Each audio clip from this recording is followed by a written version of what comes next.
उन्होंने अपना ही प्रत्याशी आम आदमी पार्टी के रूप में उतार रखा है। तो आम आदमी पार्टी और भारतीय जनता पार्टी तो एक है। बदारी आया और उसने डुगडुगी बजाई और कहीं ना कहीं लोग उससे मुतासिर हुए, इकट्ठा हुए। वो अरविंद केजरीवाल था। मुसलमानों को उसने एक सब्ज बाग दिखाए कि मैं ये कर दूंगा, मैं भ्रष्टाचार खत्म कर दूंगा। लोगों का इमोशनल उसके साथ जुड़े। लेकिन इस चुनाव में आप देखेंगे कि तमाम मुस्लिम कम्युनिटी, तमाम दलित कम्युनिटी, तमाम ओबीसी के लोग इससे पूरे हो चुके हैं और इस बार उन्होंने ठान लिया कि बहुजन समाज पार्टी का वो साथ दें। आज जहां चारों तरफ देखा जा रहा है कि आम आदमी पार्टी और भारतीय जनता पार्टी किस तरह लोगों को परेशान कर रही है, किस तरीके से ये दोनों पार्टी एकजुट होके तमाम दलितों के साथ, ओबीसी समाज के साथ, मुस्लिम समाज के साथ दोहरा रवैया अपना रही हैं, उसी को ध्यान में रखते हुए बहन जी ने पूरी की पूरी दिल्ली के अंदर 70 की 70 विधानसभाओं में प्रत्याशी उतारे हैं। इस बार इतिहास बदलने जा रहा है। इस बार आप दिल्ली की जनता दिखा देगी। इस बार दिल्ली में आप परिवर्तन देखेंगे। परिवर्तन की लहर चल चुकी है। जिस तरह यहाँ की जनता ने 10 साल आम आदमी पार्टी को चुन के भेजा, 10 साल दिए, लेकिन अफसोस कि वो दिल्ली का विकास बहुत अच्छा कर सकते थे, बहुत बेहतर कर सकते थे, लेकिन 9.5 साल उन्होंने लड़ाई झगड़ों में गुजार दिए। मात्र 6 महीने की ये सरकार मैं इसको मानता हूँ। तो इस बार जनता स्थायी सरकार बनाने के लिए, महिला सुरक्षा के लिए, गंदे पानी से निजात पाने के लिए, रोजगार के लिए, यहाँ पे जो सड़कों पे गंदगी जमा है, सीवरों पे जमा है, यमुना नदी की बुरी हालत हुई हुई है, इन सब को मद्देनजर रखते हुए वोट करेगी और बहुजन समाज पार्टी के 70 के 70 विधायकों को दिल्ली सरकार दिल्ली में निशान अलग अलग हैं। एक बीबी त्यागी जो 15 दिन पहले भारतीय जनता पार्टी से आम आदमी पार्टी में शामिल हुए हैं। एक जो मौजूदा विधायक है, मौजूदा विधायक पिछले 5 साल से इलाके में नहीं दिखाई दिया। जब उनकी निगेटिविटी बहुत ज़्यादा हुई, बजाय इसके कि उसका टिकट बदलते, उन्होंने अपना ही प्रत्याशी आम आदमी पार्टी के रूप में उतार रखा है। तो आम आदमी पार्टी और भारतीय जनता पार्टी तो एक है। तो ये कैसे, ये तो नूरा कुश्ती लड़ रही हैं। जनता ये बात समझ चुकी है। इस बार जवाब मैं आप लोगों के माध्यम से पूरे दिल्ली प्रदेश को यह बताना चाहता हूँ कि आदरणीय बहन जी के निर्देशानुसार जो 70 विधानसभा सीटें हैं दिल्ली विधानसभा में, दिल्ली प्रदेश में, तो उसमें से 69 आउट ऑफ 70 69 सीटों पे हम लोग कंटेस्ट कर रहे हैं जी। और अगर जीतने की बात है तो मैं आपको स्कोर कार्ड ये इस तरह तो नहीं बता पाऊंगा कि कितना हम जीत सकते हैं, लेकिन यह ज़रूर आश्वासन देना चाहता हूं प्रदेश के लोगों को कि हमारे लिए दिल्ली कोई नई नहीं है। वो इसलिए नई है क्योंकि दिल्ली प्रदेश में जो वोटर सपोर्टर होता है वो पार्टी का, इससे पहले भी 2008 से 12 तक जब तक इस आम आदमी पार्टी की एंट्री दिल्ली प्रदेश में नहीं कराई गई, तब तक की स्थिति में दिल्ली प्रदेश में बहुजन समाज पार्टी के पास वोट अप्रॉक्स 15% हुआ करता था, 14.7 समथिंग कुछ करके। तो ऐसी स्थिति में हमारे लिए ये बात नहीं होगी कि हम अपने लोगों के बीच में जाएं और लोगों को नई तरह से कनेक्ट करें। हमारे पास ये एक टास्क है सबसे ज़्यादा इस बात को लेकर कि जो लोग हमसे मिसलीड करे गए या मिसगाइड करके उनको आम आदमी पार्टी की तरफ झूठे जुमले वादों के बदौलत उधर शिफ्ट किया गया, हमारी ये कोशिश रहेगी कि हम वापस अपने जो पूर्व में वोट रहा है उसको वापस लें। और अगर हम उसमें कामयाब होते हैं तो 8, 10, 15 सीटें कितनी भी आंकड़े हम छू सकते हैं। नहीं, आप ये नहीं कह सकते कि बीएसपी वाले कुछ नहीं दे रहे हैं, लेकिन ये बात ठीक है, बीएसपी वाले झूठे वादे नहीं दे रहे हैं। क्योंकि अगर आप देखेंगे कांग्रेस पार्टी ने पूरे देश की तरह दिल्ली प्रदेश में काफ़ी समय राज किया, भारतीय जनता पार्टी ने काफ़ी यहाँ पर सरकार बनाई और राज किया। 10 साल से ज़्यादा जो है केजरीवाल जी की सरकार को हो गए हैं।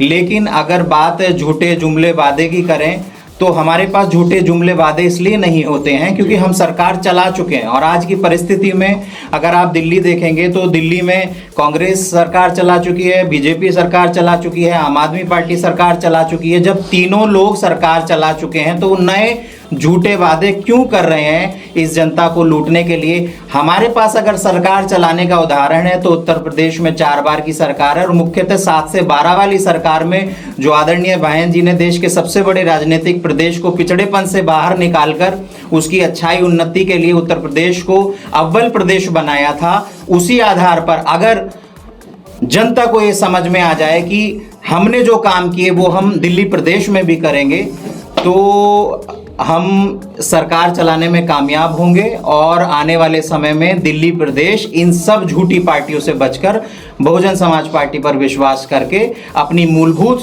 सुविधाएं जो कि हमारे वादे रहते हैं, आपने वादों की वैसे हमने कोशिश की कि 70 में से 70 सीटों पे लड़ाएं, लेकिन कुछ टेक्निकल पार्ट एक उसमें रहा सीट पर, और एक सीट जो है बाबरपुर वो हम कंटेस्ट नहीं कर रहे हैं। तो 70 में से अभी जो वर्तमान में कंटेस्ट करेंगे वो 68 सीट। खारिज या विड्रॉल हुआ है कुछ? रिजेक्ट हुआ है। रिजेक्ट हुआ है कौन सी सीट पे? रिजेक्शन हुआ है हमारा नरेला पे। नरेला। कांग्रेस 12 साल से बाहर है और यहाँ पर आम आदमी पार्टी 12 साल से शासन कर रही है, ज्यादा हो गया 12 साल से। और इन 12 सालों में जो भी वायदे केजरीवाल ने किए वो सब जनता में झूठे साबित हुए और जनता उनसे उकता गई है। आम आदमी पार्टी से छिटक रही है जनता और भारतीय जनता पार्टी में विश्वास खत्म हो चुका है। कांग्रेस में दम नहीं है और बहुजन समाज पार्टी लगभग 14% से ज्यादा वोट पीछे ले चुकी है। कोई भी कारण रहे हों, अप एंड डाउन हर क्षेत्र में होता है। बहुजन समाज पार्टी के भी लिए पीछे का समय हमारा डाउन गया है, लेकिन इस चुनाव में जनता में एक परिवर्तन आ रहा है और जनता देख रही है कि चाहे कांग्रेस का राज रहा, चाहे आम आदमी पार्टी का रहा और चाहे बीजेपी का रहा, तीनों पार्टियों ने शासन किया और तीनों ने खूब वायदे किए, खूब झूठ बोला और तीनों से उकता रही है। अब वो चौथा विकल्प देख रही है तो उसे चौथे विकल्प के रूप में बहुजन समाज पार्टी दिखाई दे रही है और इस चौकोर मुकाबले में एक चौंकाने वाले परिणाम आएंगे। हमें भरोसा है कि इस चुनाव में बहुजन समाज पार्टी बहुत अच्छा करने जा रही है और आदरणीय बहन कुमारी मायावती जी ने जिन लोगों को भी लगाया है वे लोग अपनी ईमानदारी से, मेहनत से लोगों में अपनी बात पहुंचाने में सफल हो रहे हैं और सब लोग इन सब की बातों को सुनते हैं और समझते हैं। हमारे पास धन नहीं है, धन उन तीनों पार्टियों के पास है, खूब रेंज का धन है। बीजेपी का पास तो अनाप शनाप है, केजरीवाल के पास अनाप शनाप है और कांग्रेस तो पहले से रही है धनवान पार्टी। तो धनवान पार्टियों से मुकाबला निर्धन पार्टी का है। देखिए अभी 5 तारीख को वोटिंग है और अगर आप आदरणीय नेशनल कोऑर्डिनेटर आकाश आनंद जी की रैलियों की बात करें या उनकी सभाएं जो होंगी तो हम कोशिश करेंगे कि ज़्यादा से ज़्यादा सभाएं उनकी दिल्ली प्रदेश में कराई जाएं, ज़्यादा से ज़्यादा ज़िलों में कराई जाएं, हर विधानसभा में कराई जाएं। तो उनका तो पूरा एक शेड्यूल है। और रही बात आदरणीय बहन जी की, तो वो जल्द से जल्द जो है आदरणीय बहन जी ने जो मीटिंग बुलाई थी उसमें यही बताया गया कि अगर किसी विधानसभा में और आसपास की विधानसभाओं को लेकर किसी भी तरह की मीटिंग लगाई जाती है तो उसके बारे में जल्दी से जल्दी 1-2 दिन के अंदर आदरणीय बहन जी को बताया जाए और उनके हिसाब से जो भी प्रोग्राम होगा वो आपको बता दिया जाए। देखिए, आम आदमी पार्टी जो है वो एक लिमिटेड कंपनी बन चुकी है जहाँ पे CEO होते हैं, जहाँ पे HR मिनिस्ट्री होती है, जहाँ पे हर तरह से टॉर्चर करके कार्यकर्ताओं से काम किया जाता है। मान सम्मान तो दूर, वो आपको पास बिठाना भी नहीं चाहते, और ख़ास तौर से मुस्लिम की और दलित की तो वो लीडरशिप ही ख़त्म करना चाहते थे। बहुत सारी चीज़ थी जिनसे मैं आहत हुआ और पार्टी छोड़ी मैंने। जब से मैंने बहुजन समाज पार्टी का दामन थामा है, आप यकीन मानिए मुझे इतना प्यार मिला जैसे मैं अपने घर में हूँ। तमाम लोग, सतीश चौधरी जी हैं, अध्यक्ष जी हैं, मिलता हूँ, बिल्कुल परिवार की तरह, भाइयों की तरह मुझसे रहते हैं। जितना मान सम्मान इस पार्टी में मिला है, मैं नहीं समझता कि हिंदुस्तान की किसी और पार्टी में ख़ास तौर से मुसलमानों के लिए कोई जगह है या मुसलमानों की लीडरशिप के निखारने के लिए कोई कार्य किया। देखिए, एक बदारी आया और उसने डुगडुगी बजाई और कहीं ना कहीं लोग उससे मुतासिर हुए, इकट्ठा हुए। वो अरविंद केजरीवाल था।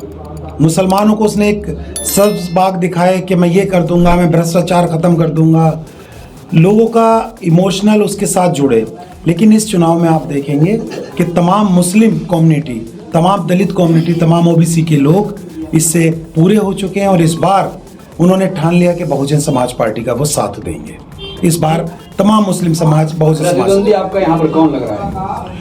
देखिए, एक तरफ दो लोग हैं जो भारतीय जनता पार्टी के हैं, वो एक आम आदमी पार्टी के निशान से लड़ रहा है, एक भारतीय जनता पार्टी के निशान से लड़ रहा है। तो मेरी तो लड़ाई उन दोनों से ही है। अब देखते हैं कि जनता कितना प्यार देती है। घर घर में अपनी बात पहुंचाने में सफल रहा हूं मैं कि अगर आपको शराब के ठेके नहीं चाहिए घर घर के नीचे, अगर आपकी माँ बहनें रात में सुरक्षित निकलें, अगर आप पीने का पानी बेहतर पी सके, साफ पानी आपको मिल सके, ये मुद्दे लेके लोगों के घर में जा रहा हूँ, लोगों के घर में दस्तक दे रहा हूँ और भरपूर मुझे प्यार मिल रहा है।